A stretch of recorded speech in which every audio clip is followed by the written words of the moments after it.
কিয়ামতের আলামতের মধ্যে অন্যতম একটা আলামত হলো আরবের মরু প্রান্ত সবুজ শ্যামল হয়ে যাবে। আপনারা দেখছেন না 2023-এর শুরুতে কিভাবে বৃষ্টি হয়েছে, বৃষ্টিতে একেবারে শীতল, ক্যামেরাতে দেখিয়েছেন, গাছগাছালিতে সবুজ শ্যামল হয়ে গেছে। আমি যখন গত ঈদে আমি মদিনায় ছিলাম, মক্কা মদিনায় ছিলাম, আমি যখন গিয়েছি তখন দেখেছি কিছু কিছু জায়গায় এত সুন্দর বাগান তৈরি করেছে। তখন আমার সঙ্গীদেরকে বলেছি কিয়ামত আর বেশি দূরে নয়, খুবই কাছে। মদিনার উপকণ্ঠ পর্যন্ত ইহুদি নাসারাদের হুকুম কায়েম হবে। 2023 সালে আমরা সেটাও দেখেছি। দুইটা দেখেছি বৃহৎ আকারে। একটা হলো বাংলাদেশের কণ্ঠশিল্পী গিয়ে নেচে গিয়ে গান করেছে, ঠিক না বলেন? ইহুদি কালচার মদিনায় চলে গেছে, পবিত্র ভূমিতে মক্কায় চলে গেছে, আরবে চলে গেছে। এটা কিয়ামতের আলামত। সম্মানিত উপস্থিতি, ফুটবল খেলা এটাও কিন্তু কিয়ামতের আলামত। সব সাইডে চলছে, কোনো সমস্যা নেই, কিন্তু আরবে চলে গেছে। এটাই হলো মুসলমানের ভাবার বিষয়। কথা বলেন না কেন? আমার রাসূল বলেছেন কিয়ামতের পূর্বক্ষণে গান বাদ্যযন্ত্র বেড়ে যাবে। The music and musical instrument will be increased. আজকে দেখেন একটা বাচ্চাকে খতনা করাইলে, একটা বিয়ে হলেই বিয়ের মতো ফরজ কাজে সারা রাত ভর কনসার্ট চলে। এটা কিয়ামতের আলামত। কিসের আলামত? আপনারা দেখেন নাই ফটিকছড়িতে ইমাম সাহেব বিয়ে পড়াতে রাজি না হতে তাকে লাঞ্ছিত করে অপমান করেছে, বিদায় করে দিয়েছে, দেখছেন? এটি কিয়ামতের আলামত। সম্মানিত উপস্থিতি, এই যে বললাম বাঁচতেও পারবেন না, মরতেও পারবেন না, পালাতেও পারবেন না। আরো ভয়ঙ্কর খবর, পৃথিবীতে তো এই দুনিয়াতে আমাদের যার যার যেমন টাকা আছে সেই টাকা অনুযায়ী আমরা বাজার করে খাই, ঠিক না? কিন্তু পাপী লোকের সংখ্যা বেশি, পাপী লোকদের অবস্থা তো ভয়ঙ্কর হবে। কোরআন এসেছে পাপী লোকদেরকে খাবার বরাদ্দ আছে।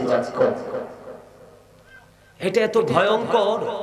আপনাদের এই বারোয়ারা দক্ষিণ পাড়া জামে মসজিদের মাটি যদি একটা ফোঁটা পড়ে এই মুহূর্তে গোটা পৃথিবীর মাটি বিষাক্ত হয়ে যাবে। কিয়ামত পর্যন্ত এই মাটিতে কোনোদিন কেউ আর কোনো সবুজ শ্যামল ফসল ফলাতে পারবে না। জোরে বলেন নাউজুবিল্লাহ, আর জোরে বলেন না নাউজুবিল্লাহ। হাদিস শরীফের মধ্যে এসেছে আরেকটা খাবার তাদের জন্য বরাদ্দ, তিনাতুল খাবার। ইয়া রাসূলুল্লাহ, ইয়া হাবিবাল্লাহ, এই তিনাতুল খাবারটা কি গো নবী? এবার আমার নবী জানিয়ে দিলেন আরেকটা জাহান্নামের নিংড়ানো রক্ত, পুঁজ অথবা ঘা। জোরে বলেন না নাউজুবিল্লাহ। আপনারা আমার কথা বুঝেন না? আর জোরে বলেন। একটা মানুষ পচে গলে লিকুইড হয়ে যাবে, ওই মানুষের পচা গলা লিকুইড যে নোংরা জিনিসটা, সেটা হবে আরেকটা জাহান্নামের খাবার। এই পৃথিবীতে এখন একটু গরম পড়ে না, দেখবেন টিউবওয়েল থেকে বা মোটর থেকে চেপে পানি খেতে ভালো লাগবে না।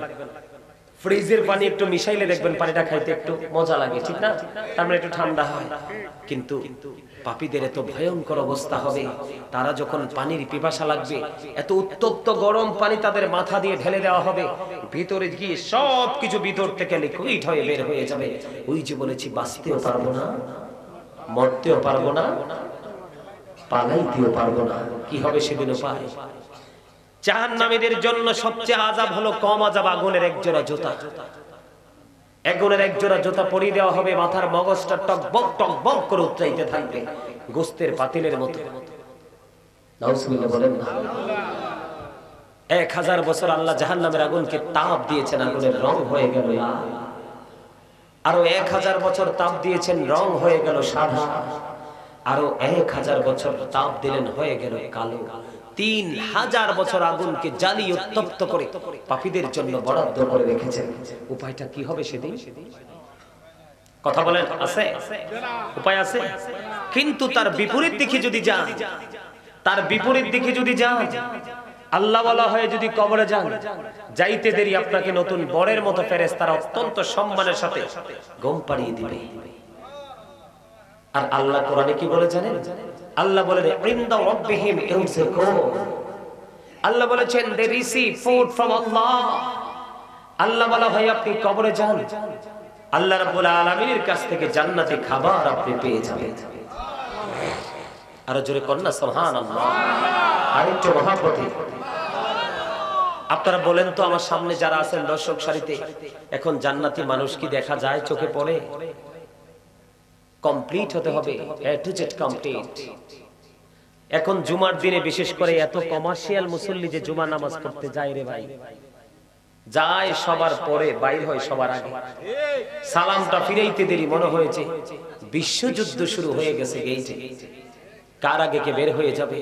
এই কমার্শিয়াল ডিজিটাল মুসল্লির জন্য জান্নাত তৈরি নয়, নমনীয় মুসল্লিদের জন্য জান্নাত বরাদ্দ, যে সকাল থেকে টেনশন করে কখন জুমার দিনে মসজিদে যাব, কারণ এটা ঈদের দিন, দুই ঈদের দিনের চাইতেও দামি। সাইয়্যিদুল আইয়াম, জোরে জোরে করেন না সুবহানাল্লাহ, আরো জোরে বলেন না সুবহানাল্লাহ। আমরা কি অত্যন্ত কমার্শিয়াল না? আমরা মাহফিল, মসজিদ, জান্নাতের বাগান আমাদের কাছে ভালো লাগে না। যেটা বলতে চেয়েছিলাম, আমরা কেমন করে অন্যায় করি। ওই যে ফুটবল খেলায় ছিলাম, কোন জায়গায় খেলাটা ছিল? কি জুয়া খেলা। কি খেলা? জুয়া খেলা। খেলাটা মূলত কিন্তু জুয়া খেলা। খেলেছিল কারা? মুসলমান না বিজাত? বেঈমানেরা না?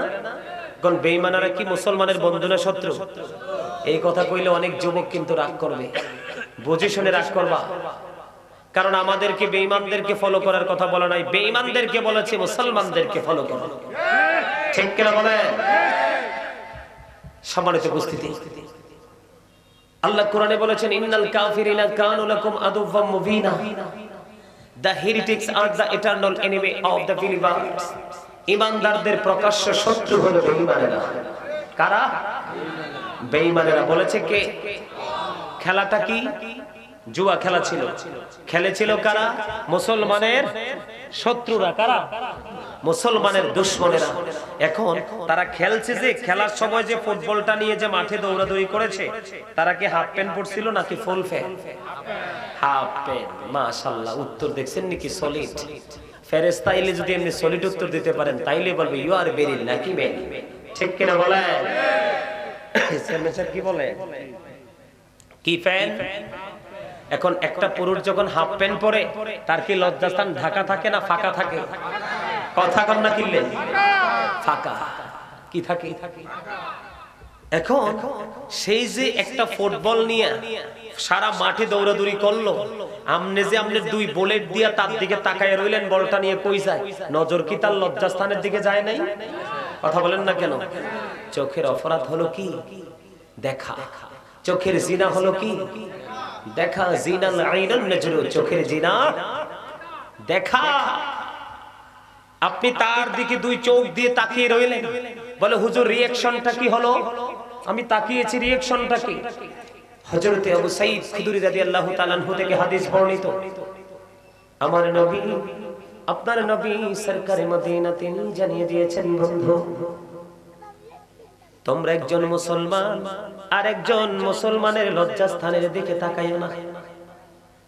একজন মুসলমান আর একজন মুসলমান পুরুষের লজ্জাস্থানের দিকে তাকাইও না। একটা মুসলমান পুরুষ আর একটা মুসলমান পুরুষের সাথে একই কাঁথার নিচে ঘুমাইও না। একটা নারী আর একটা নারীর লজ্জাস্থানের দিকে তাকাইও না। একটা নারী আর একটা নারীর সাথে একই কাঁথার নিচে ঘুমাইও না। তুমি যে তার লজ্জাস্থানের দিকে তাকাইয়া রইলা, চোখের পাপ হলো, জুয়া খেলাকে সাপোর্ট দিলা। সেই সময় সারাটা বাংলাদেশ, ওই 18 ডিসেম্বর কিন্তু প্রোগ্রাম ছিল, মাহফিল কমিটির লোক প্রোগ্রামটা পর্যন্ত ক্যান্সেল করে দিয়ে পিছাই দিছে। কই হুজুর কিচ্ছু করার নাই, দাড়ি পাকনা মুরব্বীরা পর্যন্ত আজকে মাহফিলে আসবে না। তাদের মনে খেলা নিয়ে তো এত উৎসাহ ছিল। নাউজুবিল্লাহ। ডেটটা পর্যন্ত ক্যান্সেল। চেয়ারম্যান সাহেব, ময়মনসিংহ ভালুকাতে গেলাম ডিসেম্বরের 3 তারিখ। কত তারিখ? ফাইনাল হবে 18 তারিখ। 3 তারিখে যখন ভালুকাতে ঢুকলাম, হঠাৎ করে আমার গাড়ির সামনে দেখলাম একটা প্রাইভেট কার এসে হাজির। আমি চশমা পরছি, দেখছেন তো? সামনে দুইটা কি আছে? গ্লাস আছে না? ঠিক এই চশমার মতো করে পুরো প্রাইভেট কারটাকে, বন্ধু আর্জেন্টিনা না ব্রাজিলের পতাকা, এটি আমি চিনি না বন্ধু, সত্য বলছি চিনি না। আমি দুইটা এনে দিলে আমি বলতে পারবো না কোনটা কোন দেশের। আমি হঠাৎ করে দেখি, আতঙ্কিত হয়ে গেলাম। ড্রাইভারকে বললো সামনের দিকে তাকান। পুরো প্রাইভেট কারের বডিটা একটা দেশের পতাকা দিয়ে মরিয়ানে, আর শুধু সামনের গ্লাস দিয়ে চশমার মতো কেটে দিয়েছে। নাউজুবিল্লাহ বলেন না। এটাতে কোনো লাভ হইছে নি? কোন উপকার হইছে নি? এই দেশের মুসলমান ভাত পায় না, পোশাক পায় না, স্টেশনে রাস্তার ধারে বাজারে কত শুয়ে থাকে। সেই দিনে যদি মুসলমানের ধারে যদি একটু খাবার নিয়ে, একটু পানি নিয়ে, একটু বস্ত্র নিয়ে দাঁড়িয়ে যেতে, তাহলে তুমি হতা উত্তম মুসলমান। কারণ ডক্টর আল্লামা ইকবাল বলেছেন, খোদা প্রাপ্তির পথ রয়েছে লোকানো, রয়েছে মানব সেবার মাঝে, পাবো না কোথাকে আল খেল্লা তাসবিহ আর যায় নামাজে। দাড়ি আছে, টুপি আছে, পাগড়ি আছে, জুব্বা আছে, তাসবিহ আছে, নামাজ আছে, সব আছে বন্ধু, মানুষকে ভালোবাসতে পারলা না, সৃষ্টিকে ভালোবাসতে পারলা না, তুমি আল্লাহকেও খুঁজা পাবা না। সৃষ্টির ভালোবাসার মাঝে আল্লাহকে তালাশ করো, অটোমেটিক্যালি তুমি আল্লাহকে খুঁজে পাবে। কথা বলেন না কেন? আপনাদের এলাকায় ব্যানার হইছে নি? গেট হইছে নি? টিভিতে দেখেছি লম্বা ধরে বন্ধু এক একটা দেশের পতাকা বন্ধু তৈরি করেছো। ওই যে বলেছিলাম তোমাকে যে নিয়ামত দিয়েছে হিসাব দিতে হবে আল্লাহর দরবারে। কোন পথে অর্থ উপার্জন করেছো, কোন পথে ব্যয় করেছো, এই যে ব্যয় করেছো মুসলমান মনে রাখবা, তুমি ভুলে গেলেও তোমার ইতিহাস তোমাকে ছাড়বে না। দোকানে যদি চাচা, দোকানে যদি ছোট্ট একটা সিসিটিভি লাগায়, কর্মচারী আতঙ্কে থাকে, ঠিক না? মালিক দেখলে পানিশমেন্ট দিবে। কিন্তু বন্ধু তোমরা জানো না, কে রাবান কাতিবি কাঁদে বসিয়া, সকল কর্ম লিখিতেছে হুকুমনিয়া, আল্লাহর হুকুমনিয়া। 40 কদম হাঁটিয়া আসবে রে সজন, মুনকার নাকির হাজির হইবে রে তখন। ঘুমটা খুলিয়া শোন মুসলিম ভাই, ঘুমটা খুলিয়া শোন, করিবেন তখন 40 কদম হাঁটিয়া আসবে রে সজন। কি সওয়ালের কি জবাব হইতে যে পারে, সময় থাকিতে অমন জানিও তারে, অমন জানিও তারে, বলেন 40 কদম হাঁটিয়া আসবে রে সজন, মুনকার নাকির হাজির হইবে রে তখন। জোরে জোরে বলেন ঠিক না বেঠিক? এই ক্যামেরার কথা কি, এই সিসিটিভির কথা একবারও ভাবো না? এটা সেটিং করে দেওয়া আছে। কি করে দেওয়া আছে? উপায় না, বাঁচতে পারবো না। সেই সারা দিন তোমরা পুরো মাস জুড়ে তোমরা আনন্দ উৎসব করছো, পাতার মতো টাকা উড়াইছো। 18 ডিসেম্বর তোমরা এত গোলা আতশবাজি ফুটাইছো, যেটা মুসলমানের জন্য হারাম। কে নিয়ে যাবেন কবরে? যাওয়ার ব্যবস্থা আসেনি? কথা বলেন না কেন? আসেনি? নাই নাই। আমরা তো সবাই নামাজ পড়ি না? কেউ রমজান মাসে পড়ি, কেউ শুক্রবারে পড়ি, ঠিক না? কেউ আবার যেই কোনো দিন, যেই কোনো সপ্তাহে জোহরের এক ওয়াক্ত পড়ি, এরকম নামাজি আছি না আমরা? তবে এই নামাজের ক্ষেত্রে আমাদের আরো বড় বড় ধরনের সমস্যা আমাদের মাঝে আছে। কি আছে সমস্যা? সেই সমস্যাটা কি জানেন? বলবো একটু। সেই সমস্যাটা হলো, আপনাদের এলাকার ওই যে যুবক ছেলেরা জিন্স প্যান্ট পরে আছে না? পরে কি পরে না? আর জোরে। এই যে আমরা যে কিভাবে যে ধীরে ধীরে ধীরে ধীরে ইসলাম থেকে বের হয়ে যাচ্ছি কৌশলে, আমি আপনাদেরকে কয়েকটা এক্সাম্পল দিব যদি বিরক্ত না হন। সম্মানিত উপস্থিতি, সূরা আরাফের 26 নম্বর আয়াতের শেষ অংশে আল্লাহ রাব্বুল আলামিন বলেছেন, লিবাসুত তাকওয়া যালিকা খায়র। আমি আগেরটা বললাম না, ছোট্ট করে বললাম, আল্লাহ বান্দাকে আদম সন্তানকে পোশাক দিয়েছেন লজ্জাস্থান ঢাকার জন্য। লজ্জাস্থান ঢাকা থাকলে বান্দার সৌন্দর্য বৃদ্ধি পায়। জোরে কন্যা সুবহানাল্লাহ। আল্লাহ নিজে ওয়াজ করতেছেন। তবে সবচেয়ে মজার খবর হলো লিবাসুত তাকওয়া যালিকা খায়র, সবচেয়ে উত্তম পোশাক হলো বান্দার তাকওয়ার পোশাক। কিসের পোশাক? তাকওয়ার পোশাক। যেই পোশাকটা উপর দিয়ে থাকবে এইভাবে নাভি বরাবর। কি বরাবর? নাভি বরাবর। আর নিচে দিয়ে থাকবে, দেখেন দুই পায়ের দুই দিকে হাত দিয়ে দেখেন ছোট্ট ছোট্ট দুইটা হাড্ডি আছে। এটাকে বলে আমরা টাকনো। টাকনোর উপরে থাকবে নিচে দিয়ে, লুঙ্গি বলেন, প্যান্ট বলেন, পায়জামা বলেন, যেটাই পরেন উপর দিয়ে নাভি বরাবর অথবা উপরে, নিচে কোনোভাবেই যাওয়া যাবে না। নিচের দিক দিয়ে থাকবে টাকনোর উপরে। এখন আসেন, বলে হুজুর এখানে আপনি আসলেন, তার কারণ কি? কারণ হলো এখনকার ছেলেরা তো নাভির নিচে পরেই পরে, টাকনোর নিচে পরেই পরে, আরো পরে মাঝখানে ছিঁড়া আছে না নাই? কিরে তোর এই ফ্যান ছিঁড়া কেন? টাকা কোনো ছিঁড়া দিছিস নি? কয় না হুজুর টাকা দিছি ইনটেক, তো তোমার ফ্যান ছিঁড়া কেন? ওইটা ফ্যাশন, স্টাইল। নাউজুবিল্লাহ বলেন না। কি পর্যন্ত বাস যে বাবা মারে দিবে হাসরের দিন কল্পনাও করতে পারবেন না। বাচ্চা জন্ম দিয়ে মনে করছেন যে একবারে কি হয়ে গেছে, বাহাদুর হয়ে গেছে। এখন তো বর্তমান যুগের বাংলাদেশে একটা কালচার তৈরি হয়েছে, সেটা হলো পুত্র সন্তান হইলে মনে হয় যে চাঁদ আইছে, কি আইছে, আর কন্যা সন্তান হইলে মনে হয় যে দুর্গন্ধযুক্ত পশু আইছে। কথা বলেন না কেন? কন্যা সন্তানের পিতামাতাকে সমাজ দেখতে পারে না, কিন্তু 100টা পুত্র সন্তান হলেও জান্নাতের ঘোষণা নাই। 2টা কন্যা সন্তান হইলে 2টা জান্নাতের মালিক। হাদিসের রাবী বলেছেন, আমি আমার নবীকে একজন সম্পর্কে প্রশ্ন করি নাই, যদি একজন সম্পর্কে প্রশ্ন করতাম আমার মনে হয় নবী একটা কন্যা সন্তানের পিতামাতার জান্নাতের ঘোষণা দিতেন। আমার রাসূল বলেছেন 3 শ্রেণীর মানুষকে আল্লাহ কিয়ামতের দিন ক্ষমা করবে না, দয়া করবে না, মায়া করবে না। এর মধ্যে প্রথম শ্রেণী হলো যারা অহংকার করে করে টাকনোর নিচে ঝুলিয়ে ঝুলিয়ে পোশাক পরে। 2 নাম্বার হলো মানুষ বিপদে পড়লে উপকার করবে, সুযোগ পাইলে খোঁটা দিবে। 3 নাম্বার হলো ব্যবসার মাধ্যমে অনেকে মিথ্যা কথা বলে বলে টাকা কালেক্ট করে। আছে না? বিভিন্ন অপকৌশল চালিয়ে কিন্তু কাস্টমার থেকে টাকা আদায় নেয় না, আছে না নাই? তাদের কোনো ক্ষমা নেই। তবে সবচেয়ে বড় ভয়ঙ্কর এবং মর্মান্তিক কথা হলো আমার নবী মসজিদে অবস্থান করতেছেন, এক ব্যক্তি এসে নামাজের নিয়ত করে ফেললেন। নামাজের নিয়ত করার পরে আমার নবী বললেন, ডাক দিয়ে তুমি ওযু করে আসো। তিনি নামাজের নিয়ত ছেড়ে তিনি ওযু করতে গেলেন। ওযু করে এসে তিনি আবার নামাজের নিয়ত বাঁধলেন। আমার নবী আবার বললেন, তুমি ওযু করে আসো। তিনি আবার ওযু করতে গেলেন। দ্বিতীয়বার ওযু করে এসে তিনি আবার নামাজের নিয়ত বাঁধলেন। আমার নবী আবার অর্ডার করলেন ওযু করার জন্য। তারপরে রাসূলকে প্রশ্ন করা হলো, ইয়া রাসূলুল্লাহ, ইয়া হাবিবাল্লাহ, নবী গো বারবার কেন বলছেন ওযু করার জন্য? নবী গো সমস্যাটা কোথায় ইয়া রাসূলুল্লাহ, জানতে বড় মনে চায়। আমার নবী বলেছেন,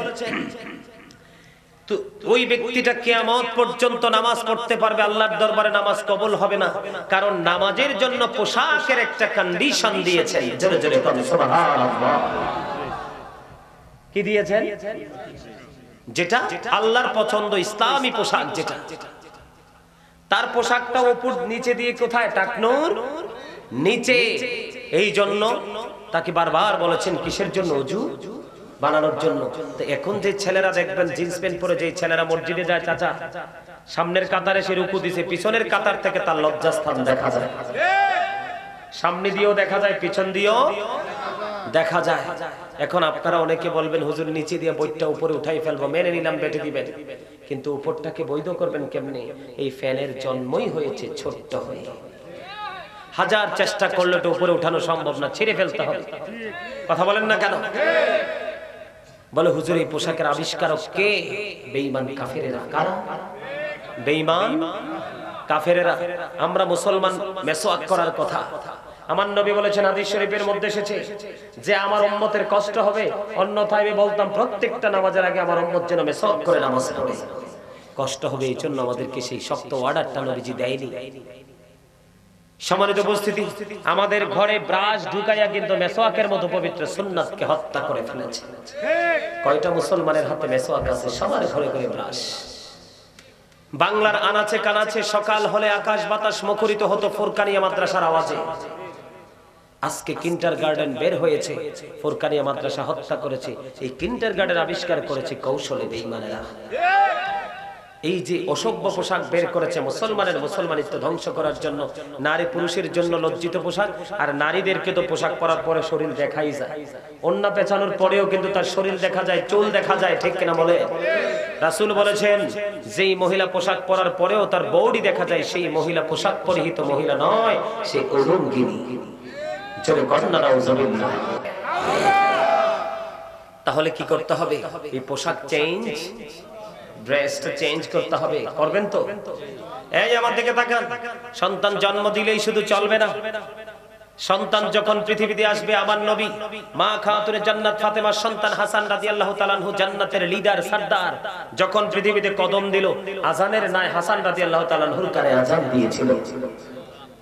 প্রত্যেকটা পিতামাতার দায়িত্ব হলো সন্তান আসলেই তার কানে আজান দিয়ে দিতে হবে।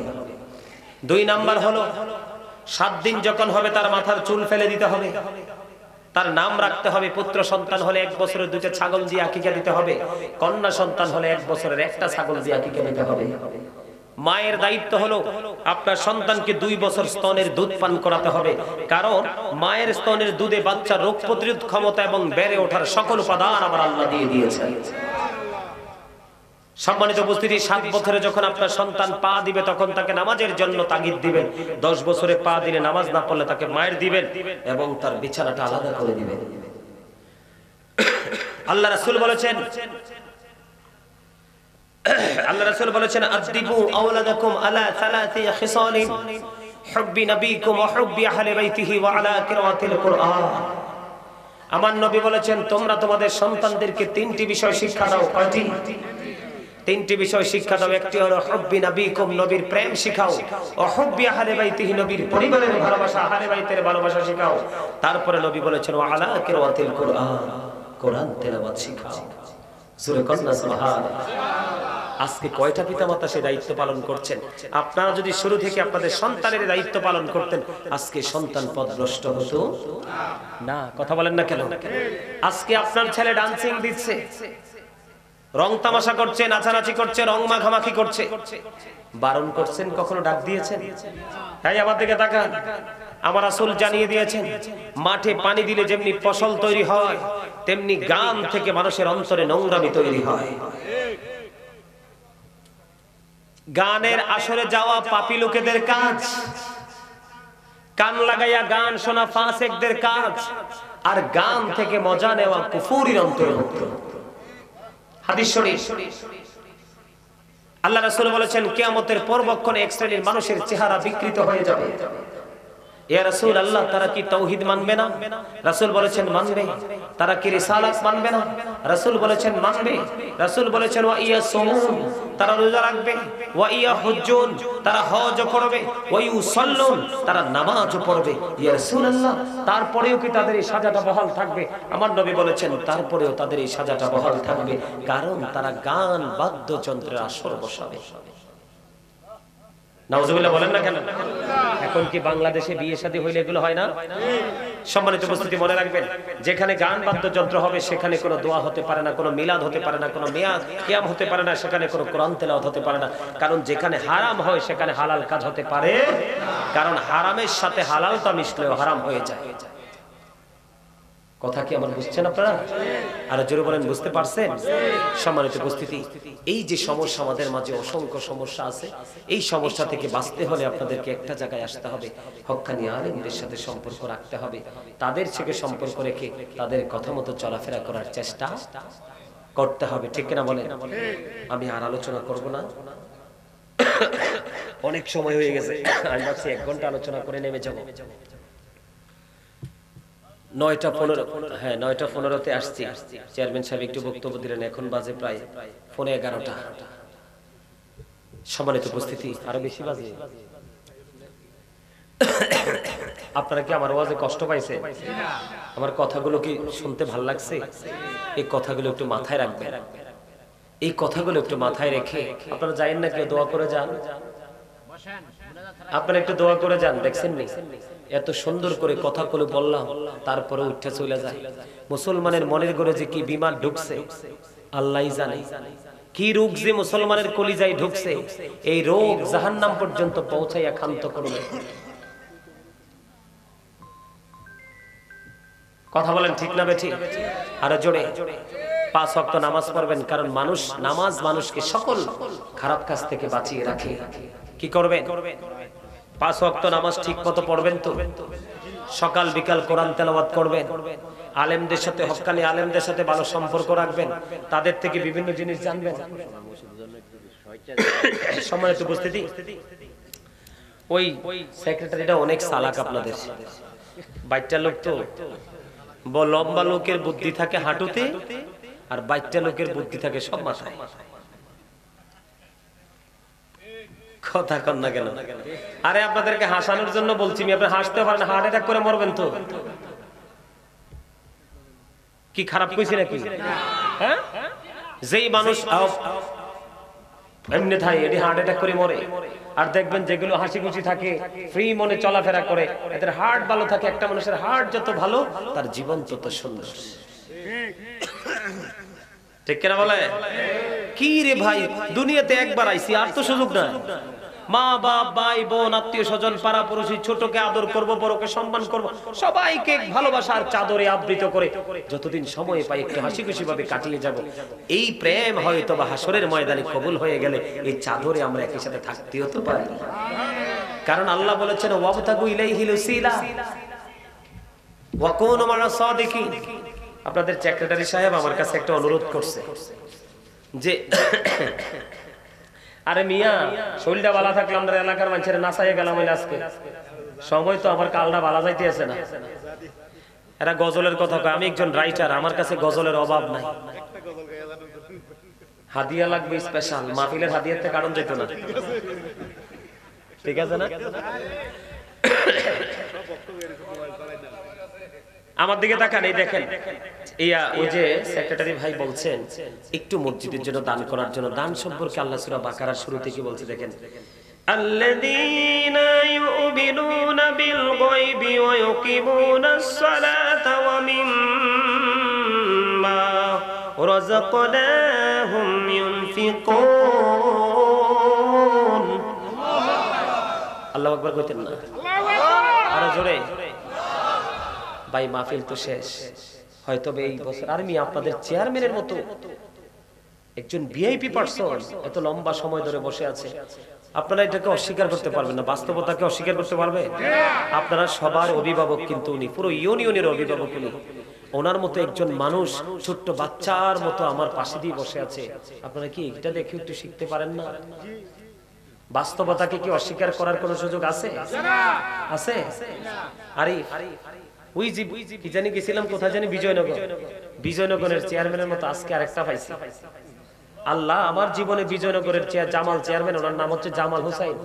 আমার জীবনে এত বছর ওয়াজ করছি, বিজয়নগরের চেয়ারম্যানের মতো আমি এমন চেয়ারম্যান আমার জীবনে দেখি নাই।